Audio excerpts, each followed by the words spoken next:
الحمد لله الذي هدانا لهذا وما كنا لنهتدي لولا أن هدانا الله. اللهم صل على محمد وعلى آل محمد وبارك وسلم. اما بعد،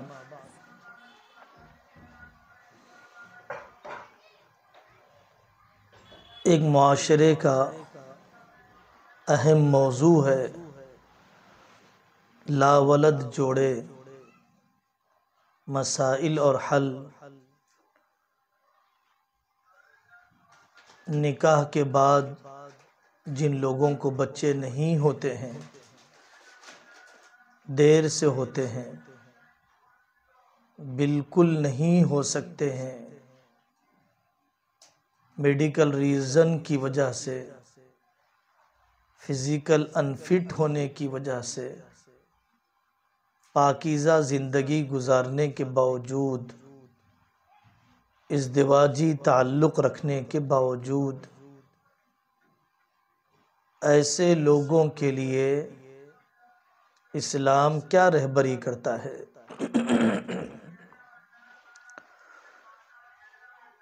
سب سے پہلی بات، اولاد کی خواہش فطری ہے۔ نکاح کے بعد صاحب اولاد ہونے، ماں اور باپ بننے کی تمنا فطری ہے، بائی نیچر ہے۔ اگر کسی کے اندر اولاد کو پالنے، پرورش کرنے، ماں بننے، باپ بننے کا بوجھ اٹھانے کا جذبہ نہ ہو تو وہ انتہائی خود غرضی ہے۔ بیوی شوہر کا تعلق بھی مضبوط ہو جاتا ہے اولاد کے پیدا ہونے کے بعد۔ بہت سے ٹوٹتے ہوئے رشتے بچ جاتے ہیں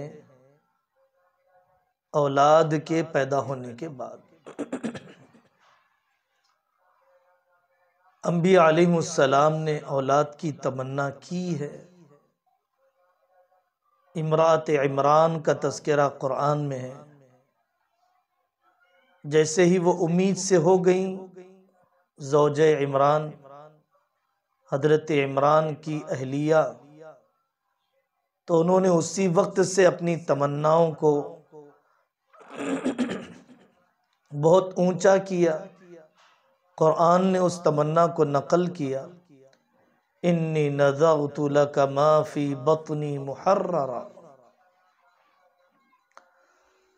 حضرت مریم علیہ السلام بغیر شوہر کے، محض اللہ کی قدرت سے، حضرت جبرائیل علیہ السلام کی پھونک سے ماں بن گئی۔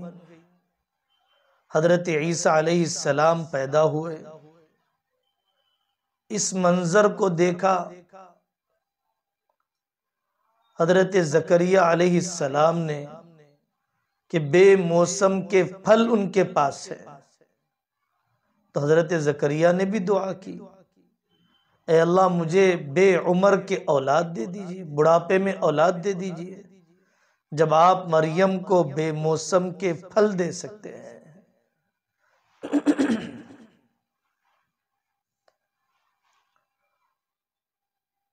حضرت خدیجہ رضی اللہ عنہا سے حضرت رسول اللہ صلی اللہ علیہ وسلم کو اولاد ہوئی۔ ماریہ قبطیہ باندی سے حضرت ابراہیم پیدا ہوئے،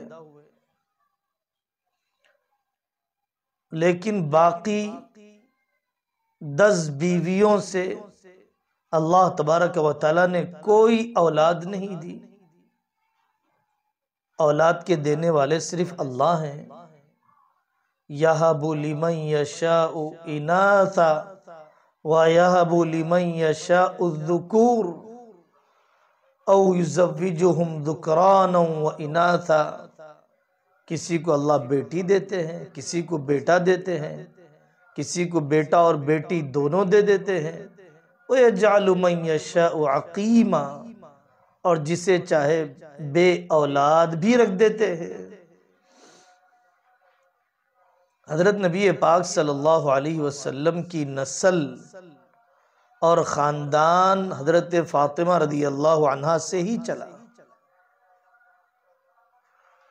اولاد کا مقصد کیا ہے؟ یرثنی ویرث من آل یعقوب۔ حضرات انبیاء علیہ السلام نے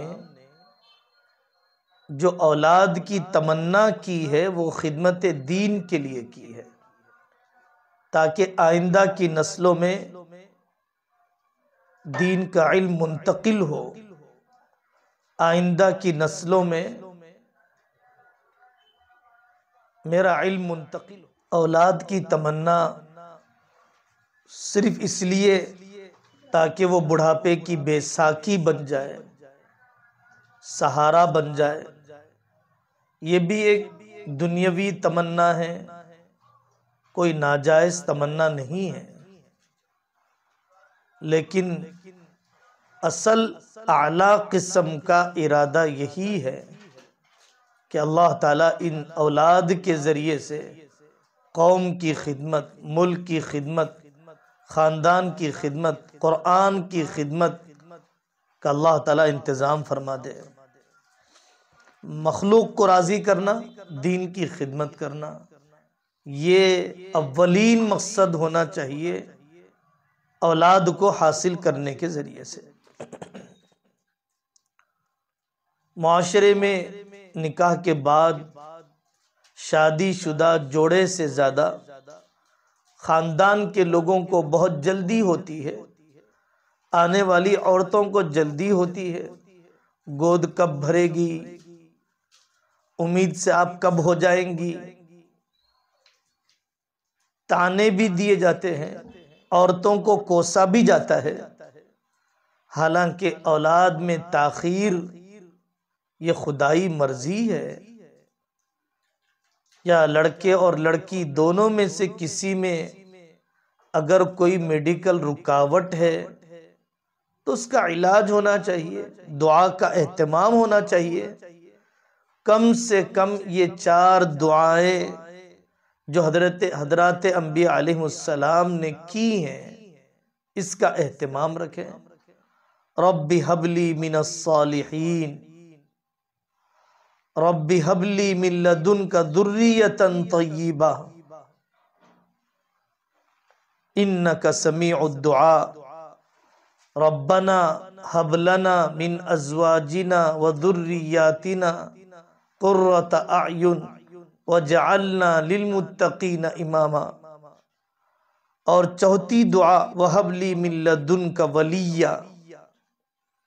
اور بھی بعض دعائیں ہیں، لیکن ان 4 دعاؤں کا اہتمام نیک صالح اولاد کے حاصل کرنے کے لیے ضرور اہتمام کیا جانا چاہیے۔ دعا قبول ہوتی ہے رشتے جڑے ہوئے رہنے سے، دعا قبول ہوتی ہے دلوں کے جڑے ہوئے رہنے سے، زبانوں کے میٹھے رہنے سے، صدقہ خیرات کے اہتمام سے۔ بیوی شوہر کے لیے اولاد کا حاصل کرنا آسان ہو جاتا ہے اگر تنہائی کے تعلق کے ساتھ گھر کا ماحول پرامن بھی ہو، محبت بھرا بھی ہو۔ ٹارچر کا ماحول، ایک دوسرے کو کوسنے کا ماحول، عملیات اور جادوگروں کی چوکھٹوں پر جانے کا ماحول، یہ تو انسان کو اور بھی بہت زیادہ مایوسی یا ذہنی دباؤ کی طرف ڈال دیتا ہے۔ اس سے کوئی اولاد حاصل نہیں ہو سکتی ہے۔ قدرتی نظام، خدائی مدد بھی آپ کے ساتھ نہیں ہے، اور آپ طبی اصول کی رعایت بھی نہیں کر رہے ہیں۔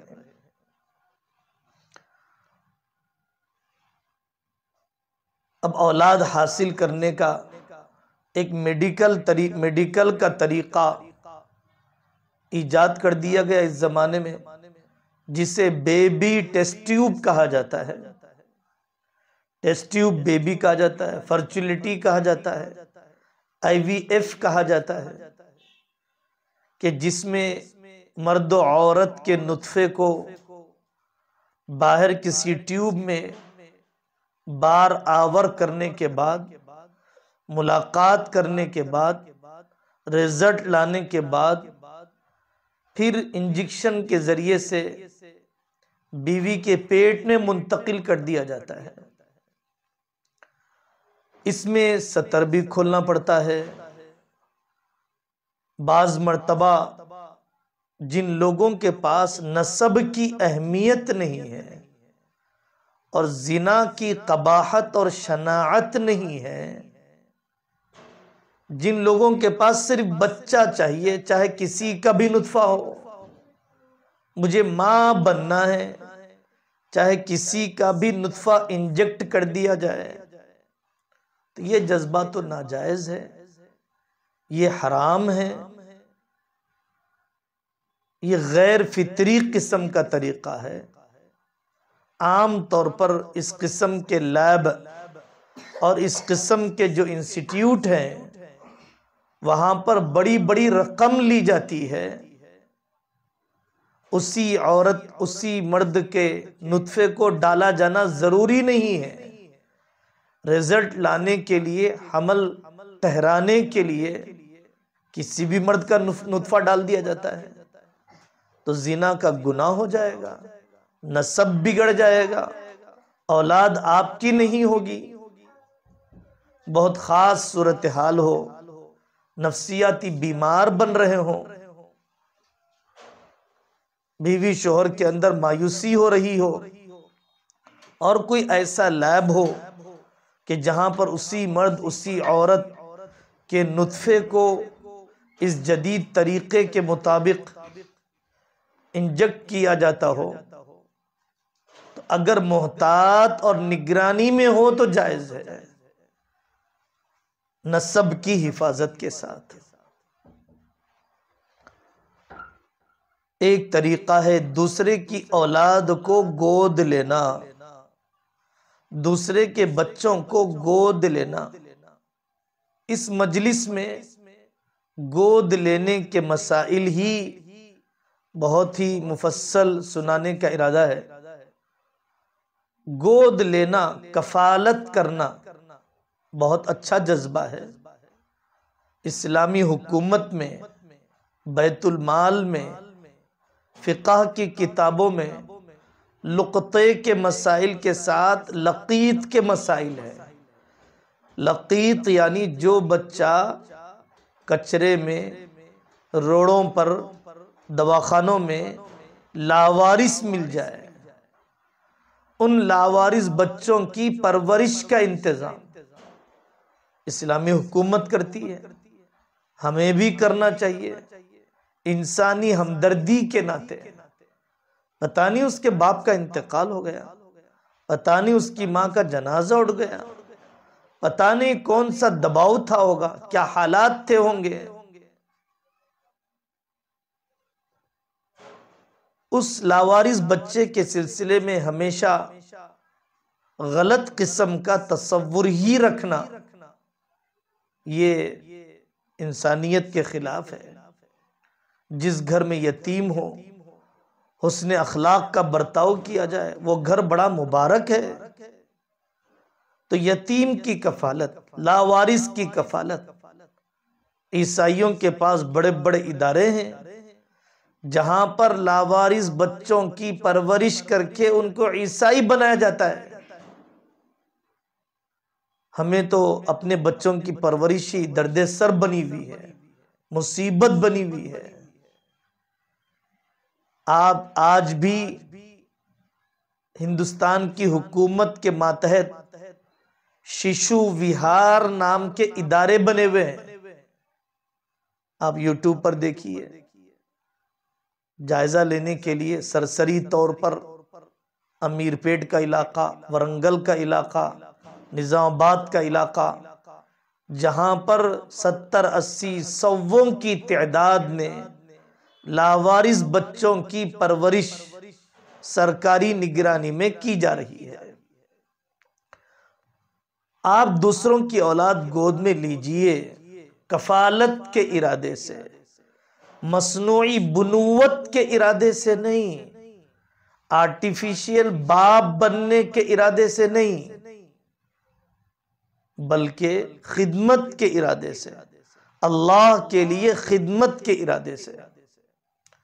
گود لینے کا اصول سب سے پہلا یہی ہے کہ اپنی نیت درست کیجئے۔ دوسرا اصول، اس کے حقیقی باپ کا نام مت چھپائیے۔ سورہ احزاب میں حضرت زید بن حارثہ رضی اللہ عنہ، جن کو لوگوں نے پکڑ کے مکہ میں بیچ دیا زبردستی، حضرت خدیجہ رضی اللہ عنہا نے لیا اور پھر محمد رسول اللہ صلی اللہ علیہ وسلم کی خدمت میں وقف کر دیا۔ اتنا آنا جانا، اتنا دلی تعلق کہ زید بن حارثہ کو زید بن محمد کہا جانے لگا۔ گود لینے سے آپ حقیقی باپ نہیں بن جاتے ہیں۔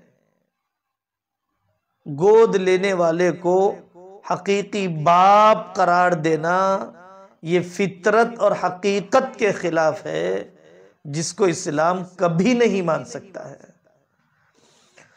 تو قرآن نے کہا ادعوہم لآبائہم هو اقسط عند اللہ، آپ اس لڑکے کو اس کے باپ کی طرف منسوب کیجئے، یہی انصاف کا تقاضا ہے۔ خود نبی پاک صلی اللہ علیہ وسلم نے بھی زید بن محمد کہلوانا پسند نہیں کیا، آپ نے ان کو زید بن حارثہ ہی کہا۔ ان سے ایک خاتون کا نکاح ہوا، انبن ہو گئی، علیحدگی ہو گئی، اللہ کے حکم سے حضرت رسول اللہ صلی اللہ علیہ وسلم نے نکاح کر لیا، تو وہ حقیقی بہو سے نکاح کرنا نہیں ہے، وہ حقیقی بہو نہیں ہے۔ اس رواج کا خاتمہ کیا ہے قرآن نے سورہ احزاب کی ابتدائی آیتوں میں۔ حدیث پاک ہے، حضرت رسول اللہ صلی اللہ علیہ وسلم نے فرمایا لیس من رجل ادعا لغیر ابیہ وہو یعلمہ الا کفرا، جو آدمی جان بوجھ کر ایسے کی طرف اپنے آپ کو منسوب کرے جو اس کا باپ نہیں ہے، جاننے کے باوجود وہ اس کو اپنا باپ بتلاتا ہے، اس نے کافروں کا سا عمل کیا ہے۔ وَمَنِ ادَّعَا قَوْمًا لَيْسَ لَهُ فِيهِمْ نَسَبٌ فَلْيَتَبَوَّأْ مَقْعَدَهُ مِنَ النَّارِ، اور جو کوئی اپنے آپ کو ایسی برادری کی طرف، قوم کی طرف منسوب کر رہا ہے، حقیقت میں اس کا تعلق اس قوم، اس برادری سے نہیں ہے، اس کا نسبی تعلق نہیں ہے، بڑاپن جتلانے کے لیے تو اپنا ٹھکانہ جہنم کے لیے تیار کر لے۔ نسب مت بگاڑیے، البتہ قانونی ضرورت کی وجہ سے، قانونی ضرورت کی وجہ سے۔ بطور مثال کے ایک شخص نے ایک بچے کو سرکاری دواخانے سے کسی اور جگہ سے حاصل کر لیا، اس کے حقیقی باپ کا پتہ نہیں ہے، قانونی پروسیجر بہت بڑا ہوتا ہے، عام آدمی کے بس میں نہیں ہوتا ہے، حقیقی باپ کا پتہ نہیں، اگر پتہ بھی ہو تو قانونی کاغذات میں نام لکھنے سے دشواری ہوتی ہے کہ ہر جگہ پر بلایا جائے، نکاح کے موقع پر بلایا جائے، کسی اور کاروائی کے لیے بلایا جائے، اسکول کالج میں بلایا جائے، تو قانونی ضرورت کی وجہ سے گارڈین اور سرپرست اور گود لینے والا اپنا نام مجبوراً باپ کے نام کی جگہ پر لکھوا سکتا ہے۔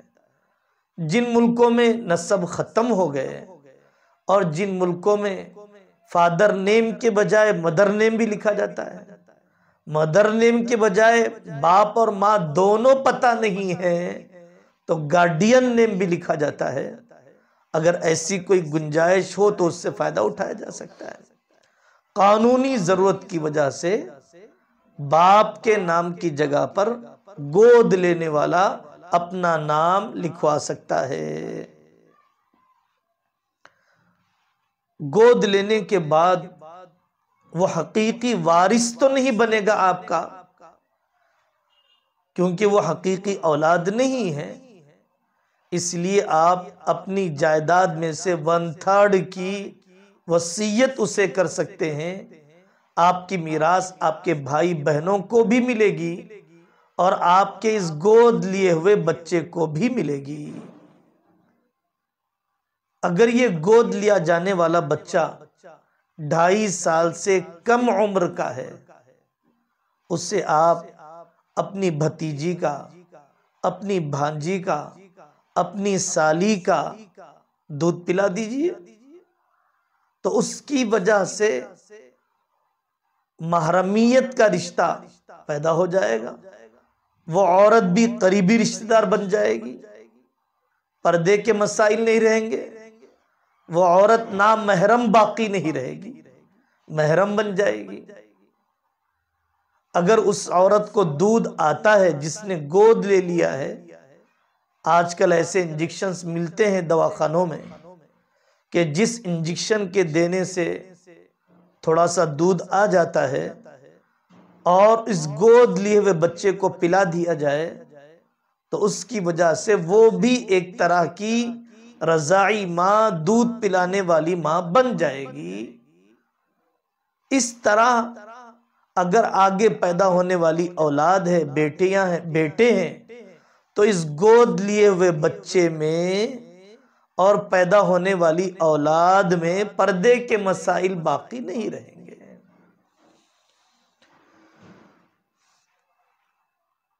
آپ اپنی اولاد کی طرح پرورش کیجئے، نفسیاتی اعتبار سے بچے کے اندر محرومی کا، اجنبیت کا، سوتیلے پن کا احساس ہونے مت دیجئے۔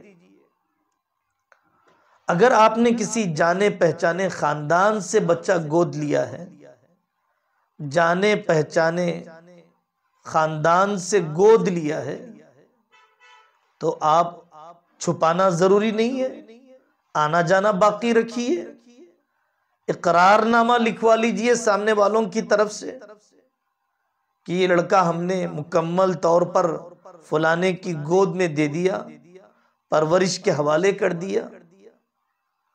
گود میں لینے والے، گود میں دینے والے جانے پہچانے خاندان ایسی حرکت نہ کریں، ایسی چھینا جھپٹی نہ کریں، ایسی اکھاڑ پچھاڑ نہ کریں کہ جس کی وجہ سے بچہ مختلف قسم کی نفسیاتی ذہنی بیماریوں میں پڑ جائے۔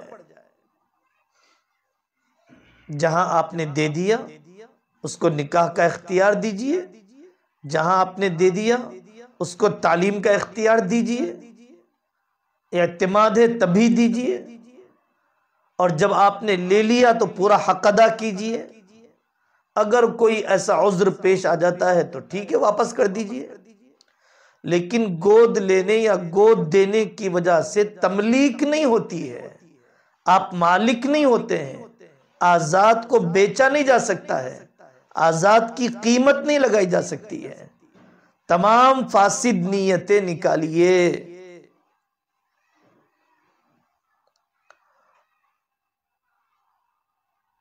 عام طور پر بچوں کے پیدا ہونے کے انتظار کا وقت عورتیں ضائع کر دیتی ہیں۔ 2 سال، 4 سال، 8 سال، 15 سال، 20 سال، 30 سال کے بعد بھی اولاد ہوئی ہے، ایسے واقعات ہمارے سامنے ہیں۔ لیکن یہ جو انتظار کا وقفہ ہے، اس انتظار کے وقفے کو کارآمد بنائیے، اس انتظار کے وقفے کو علمی کاموں میں، دعوتی کاموں میں منصوبہ بند طریقے سے استعمال کیجئے۔ نسبی اولاد آپ کے اختیار میں نہیں ہے، علمی اولاد آپ کے اختیار میں ہے۔ خونی اولاد آپ کے اختیار میں نہیں ہے، روحانی اولاد آپ کے اختیار میں ہے۔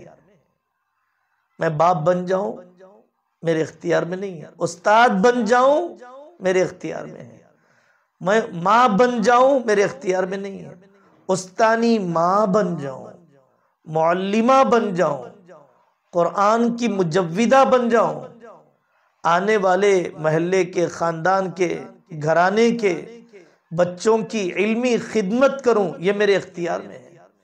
یہ کر سکتے ہیں، کرنا چاہیے۔ نہ جانے ہماری خونی اور نسبی اولاد کیا کرے گی، وفاداری کیا خدمت کرے گی۔ یہ علمی اولاد، روحانی اولاد، ہم سے علم لینے والی اولاد ہو سکتا ہے ہمارے لیے آخرت کا ذخیرہ بن جائے۔ حضرت علی میاں ندوی رحمت اللہ علیہ، ان کی کوئی اولاد نہیں تھی، شاید کسی باپ کو اس کی اولاد اتنا یاد نہیں کرتی ہے جتنا حضرت علی میاں کو پوری دنیا میں یاد کیا جاتا ہے، ان کی اہلیہ کو پوری دنیا میں یاد کیا جاتا ہے۔ آج بھی ایسے کئی علماء ہیں جو بافیض پروڈنشیل صاحب اولاد علماء کے مقابلے میں زیادہ معروف ہیں، زیادہ مقبول ہیں، زیادہ مخدوم ہیں۔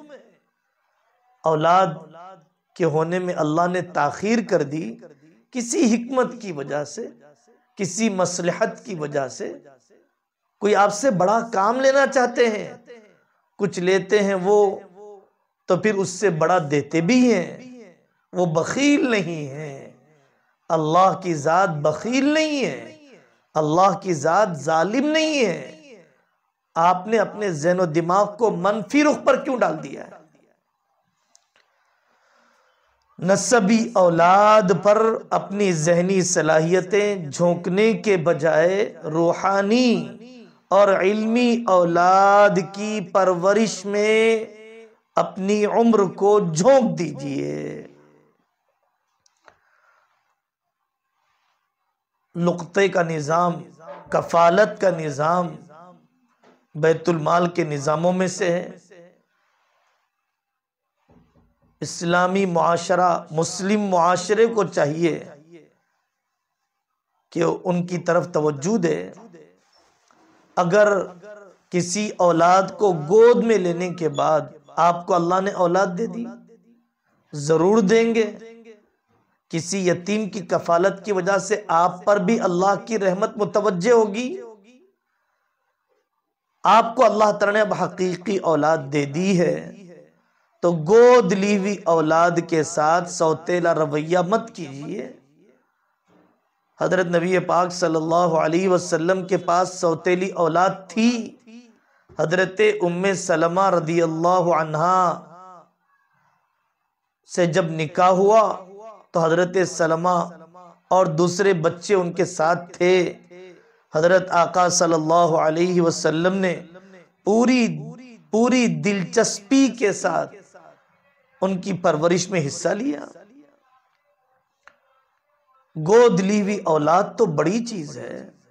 اسلام کی تاریخ میں غلاموں نے، اسلام کی تاریخ میں موالی نے، اسلام کی تاریخ میں معتق آزاد کردہ انسانوں نے زبردست خدمات انجام دی ہیں، کتابیں بھری ہوئی ہیں، بڑے بڑے محدث بنے ہیں، بڑے بڑے مسائل حج کے ماہر بنے ہیں۔ محض لاوارث ہونے کے داغ کی وجہ سے، ماں باپ کے نامعلوم ہونے کے داغ کی وجہ سے، اس کے ناکردہ جرم کی وجہ سے آپ اس کے حوصلے کو نہ توڑیے، آپ اس بچے کی ہمت کو کمزور نہ کیجیے، اس کو جیتے جی صحت مند ہونے کے باوجود معذور اور مردہ نہ کر دیجیے۔ آپ اس کی تعلیم، آپ اس کی عملی ترقی میں پوری دلچسپی لیجئے۔ تو فقہی اعتبار سے تبنی، کسی بچے کو گود لینے کے مسائل الگ ہیں، کفالت کے مسائل الگ ہیں، یتیم کی کفالت کے مسائل الگ ہیں۔ نسب کی بھی پوری حفاظت ہو، انسانیت کی بھی پوری خدمت ہو، اور گود لینے میں بھی شرعی پردہ، میراث کے ذریعے سے خدمت، اولاد کی تربیت اور آئندہ خانہ آبادی اور نسل کی آبادی کا پورا ارادہ ہو۔ اللہ کے فیصلے پر راضی رہنا چاہیے اور اسلامی تعلیمات کی قدر کرنا چاہیے۔ ایک انسان کا بچانا پوری انسانیت کا بچانا ہے۔ وَمَنْ أَحْيَاهَا فَكَأَنَّمَا أَحْيَا النَّاسَ جَمِيعًا، یہ جذبہ ہمارے اندر ہونا چاہیے۔ جہالت کے راستے 100 ہیں نقصان پہنچانے والے، شریعت کا راستہ ایک ہے 100% نفع پہنچانے والا۔ جہالت 100 قسم کی ہے، شریعت ایک ہی قسم کی ہے۔ اس لیے شریعت کے علم کی قدر کیجئے، پوچھئے، مان کر چلیے، رواج کو چھوڑیے۔ اللہ تعالی عمل کی توفیق عطا فرمائے۔